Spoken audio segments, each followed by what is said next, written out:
மாண்புமிகு எதிர்க்கட்சி தலைவர் பழனிசாமி அவர்கள் என்ன சொல்றாரு?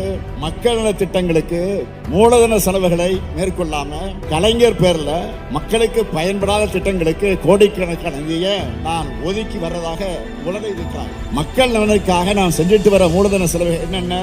நிதி ஆதாரம் அதிகமா இருந்து திட்டத்தை கொண்டு வந்தா பரவாயில்ல.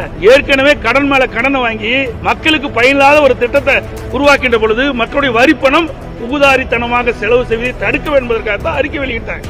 முட்டுக்காட்டு பகுதியில் கலைஞர்களை பன்னாட்டாரங்க வைக்கிறீங்க, அதனால என்ன ஏழை மக்கள் நன்மை பெறுவாங்க? அதனால ஏழை மக்களுக்கு என்ன நன்மை கிடைக்க போகுது? நீர் மேலாண்மைக்கு நான் சொன்ன திட்டங்கள்லாம் நிறைவேற்றுவதற்கு தேவை நிதி கொடுங்க. பாலங்கள் அதிகமாக அதிமுக ஆட்சியில் கொண்டு வந்தோம், அதில் மக்கள் பயன்பாட்டு கொண்டு வருவதற்கு அதுக்கு நிதி ஒதுக்கீடு செஞ்சு வேகமா துரிதமா செயல்பட்டு அந்த பணி முடிங்க. இதையெல்லாம் இந்த அரசாங்கம் செய்யாது. என்னுடைய அப்பாவுடைய பெயர் வரணும். நான் முதலமைச்சர் இருக்கிற காலத்தில் என்னென்ன சாதனை செய்தேன் என்று புள்ளி உரத்தோடு துண்டு சீட்டு இல்லாம நான் சொல்றேன். ஸ்டாலின் அவர்களே, நீங்கள் முதலமைச்சராக பொறுப்பேற்ற பிறகு என்னென்ன திட்டத்தை தமிழ்நாட்டு மக்களுக்கு கொண்டு வருவதில் என்று நீங்கள் பேசுங்க. நீங்கள் போடுகின்ற மேடைக்கே நான் வர்றேன். பகிரங்கமா மக்களிடத்துல உங்களுடைய திட்டத்தை சொல்லுங்க, நான் எங்களுடைய திட்டத்தை சொல்றேன். மக்களே தீர்ப்பு கொடுக்கட்டும்.